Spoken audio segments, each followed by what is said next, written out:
The next thing that was sort of a hot topic over the last year or so was the personally controlled electronic health record, which has been very, very slowly developed in Australia. Government is full of enthusiasm for this. As you might know, the government in Australia has been in a bit of chaos in recent times, and even over the last 3 years, its hold on power has been very tenuous. So it's like to have some sort of big ticket items to impress the public, that they're doing things for the public, and this has been one of them. So the fact that the UK went through this experience, and it showed that the electronic health record was not all that useful to improve any clinical outcomes, that didn't worry our government. It was full steam ahead. So they've invested $500 million in this project, which involves patients registering. The patient has to first register. It's an opt-in service, and they had a target of about 500,000 patients. This is out of a population of 22 million or so in Australia by the middle of the year, and they've got to 56,000 by February. So clearly they're falling behind. But the other problem is that they just, at this stage, seem to be more interested in just getting the numbers up to meet their targets, but there's really been no assessment, even at this early stage, about what sort of benefits this is bringing. So patients can enter their own information in this electronic health record, and there are particular documents that they can also add, such as plans about what happens when they are physically or intellectually incapable of making decisions about their medical care. That's what an advanced care directive is about, so they can fill those things out. For GPs, again, this time the doctors did know that this was happening in the practice, because they actually had to give their consent, and also had to be aware of the process and what to do with the software when this was all ready. So every doctor, every practice and every patient in Australia now has a unique number that identifies them. You have to, again, have digital certificates to ensure that the information is encrypted and then loaded up to the electronic health record.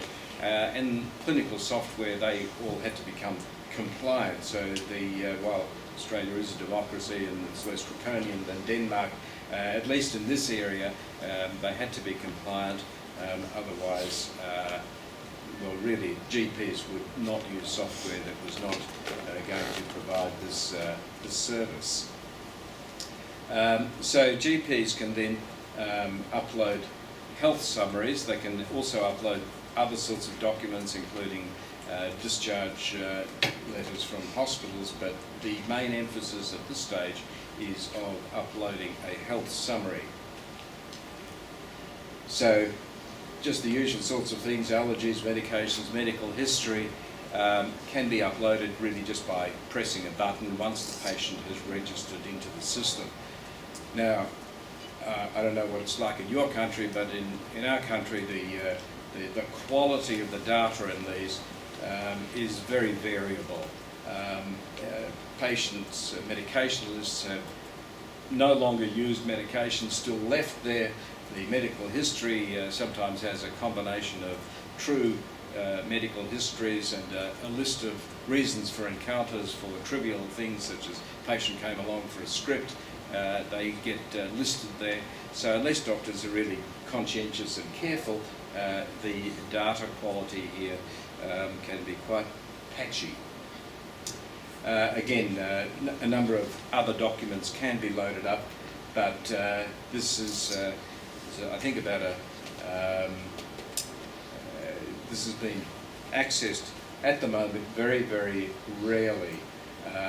The figures are around about perhaps 80,000 patients have at least rudimentary electronic health records out of 22 million or so.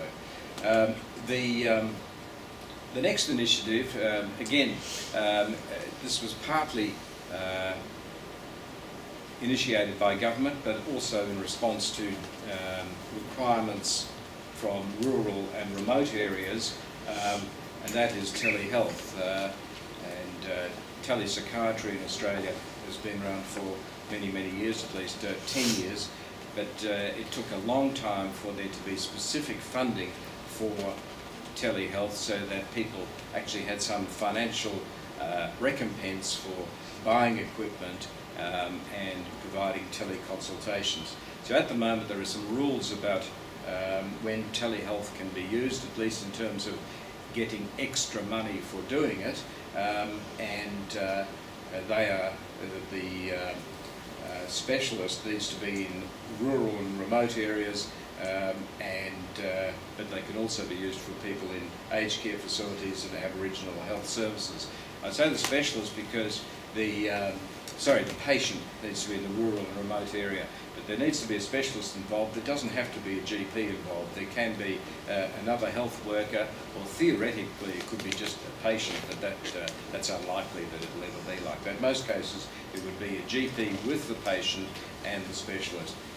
The patient must be there in order for this to be a consultation that can be billed for.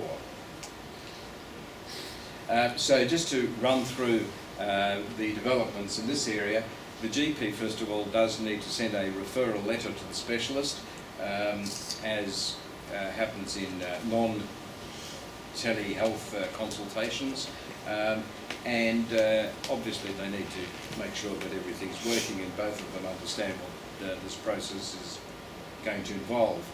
During the consultation, there needs to be a clear outcome and what sort of follow-up and what's going to happen next. And after the consultation, the specialist still needs to write a letter back to the GP where again they say what the next steps are and whether another telemedicine consultation needs to take place.